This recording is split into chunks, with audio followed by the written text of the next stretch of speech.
प्यारे बच्चों, हम आज आपके लिए ऑनलाइन क्लास ला रहे हैं। इसमें आपको लेसन नंबर 9 जो प्रकाशिकी है उसको पढ़ा रहे हैं। अगर किन्हीं बच्चों ने हमारे चैनल को लाइक और सब्सक्राइब नहीं किया है तो लाइक और सब्सक्राइब कर दें, ठीक है। और हमारे लेटेस्ट वीडियो देखने के लिए देखिए, लेसन नंबर 9 का फर्स्ट पॉइंट आता है प्रकाश। क्या आता है? प्रकाश, लाइट।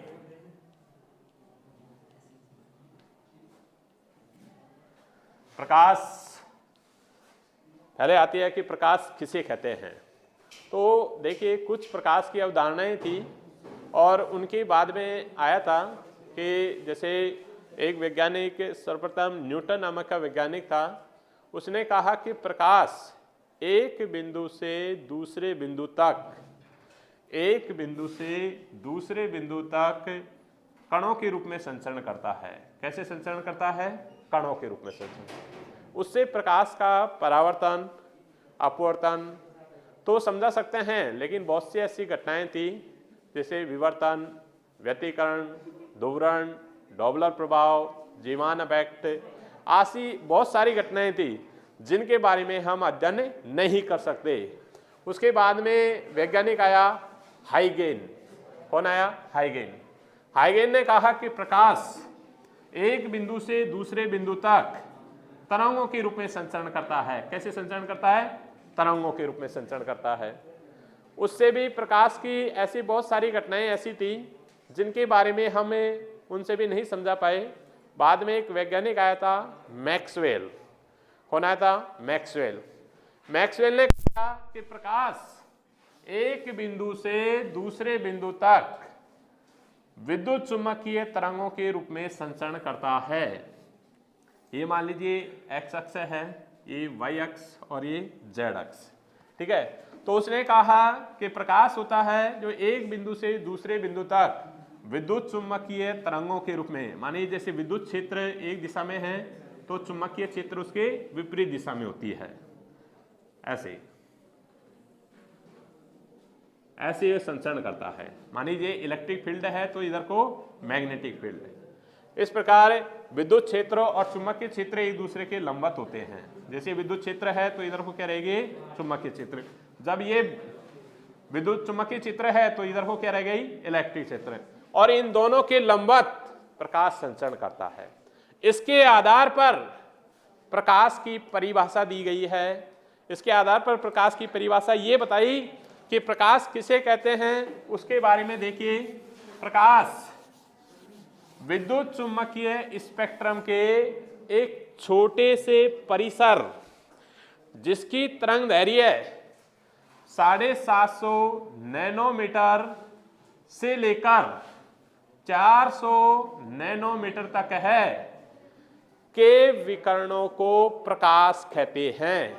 प्रकाश की परिभाषा क्या है? विद्युत चुंबकीय स्पेक्ट्रम के एक छोटे से परिसर जिसकी तरंग दैर्घ्य 750 नैनोमीटर से 400 नैनोमीटर तक है के विकिरणों को प्रकाश कहते हैं। प्रकाश का निर्वाहात्मक वेग, प्रकाश का निर्वाहात्मक वेग c बराबर से 3 × 10⁸ मीटर प्रति सेकंड होता है। प्रकाश एक बिंदु से दूसरे बिंदु तक सीधी रेखाओं में संचरण करता है। ये एक बिंदु है, ये मान लीजिए दूसरा बिंदु है। तो एक बिंदु से दूसरे बिंदु तक सीधी रेखाओं में क्या करता है? संचरण करता है। इसको हम साधारणतः ऐसे देख सकते हैं, जैसे किसी शटर में होके लाइट आती है तो वो एक निश्चित पॉइंट पर आकर रुकती है। इस प्रकार हम कह सकते हैं कि प्रकाश एक बिंदु से दूसरे बिंदु तक सीधी रेखाओं में संचरण करता है। प्रकाश के इस पथ को प्रकाश किरण कहते हैं। क्या कहते हैं? प्रकाश किरण कहते हैं। प्रकाश किरण कहते हैं। और प्रकाश किरणों के समूह को, ऐसे प्रकाश किरणें का ऐसा समूह बना, बहुत सारे प्रकाश की किरणें हैं, उसे हमें प्रकाश पुंज कहते हैं। क्या कहते हैं? प्रकाश पुंज कहते हैं, ठीक है।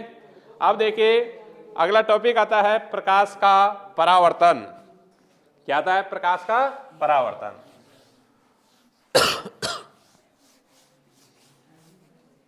प्रकाश का परावर्तन देखिए, प्रकाश का परावर्तन। प्रकाश का परावर्तन देखिए क्या होता है। देखिए प्रकाश के परावर्तन की परिभाषा है, जब कोई प्रकाश एक माध्यम से चलकर दूसरे माध्यम के पृष्ठ से टकराकर वापस उसी माध्यम में लौट जाए, प्रकाश की इस परिघटना को प्रकाश का परावर्तन कहते हैं। देखिए मान लीजिए ये एक फर्स्ट माध्यम है और ये क्या है? सेकंड माध्यम। जब कोई प्रकाश की किरण एक माध्यम से चलकर दूसरे माध्यम के पृष्ठ से टकराकर वापस उसी माध्यम में लौट जाती है, प्रकाश की इस परिघटना को प्रकाश का क्या कहते हैं? परावर्तन कहते हैं।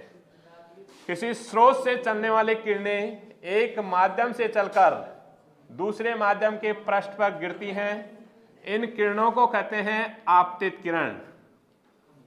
आपतित किरण कहते हैं। क्या कहते हैं? आपतित किरण, इंसिडेंट रे। ठीक है, आपतित किरण जिस बिंदु पर गिरती हैं उस बिंदु को हम आपतन बिंदु कहते हैं।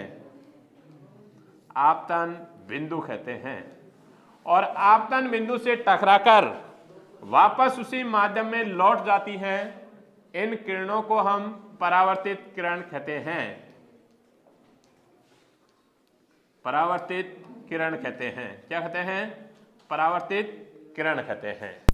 ठीक है, आपतन बिंदु पर हमने एक अभिलंब खींचा, ये एक नॉर्मल हमने अभिलंब खींचा। देखिए आपतित किरण वह आपतन बिंदु पर अभिलंब के मध्य के तल को आपतन तल कहते हैं तथा इनके बीच बने कोण को क्या कहते हैं? आपतन कोण, इंसिडेंट एंगल, इसलिए स्मॉल आई से प्रदर्शित करते हैं।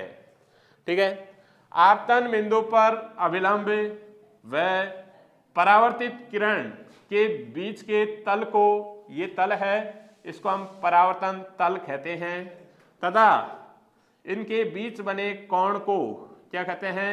परावर्तन कोण कहते हैं। इसे हम स्मॉल आर से प्रदर्शित करते हैं। परावर्तन के दो नियम हैं। देखिए क्या नियम है। फर्स्ट नियम है कि आपतन कोण व परावर्तन कोण हमेशा बराबर होते हैं।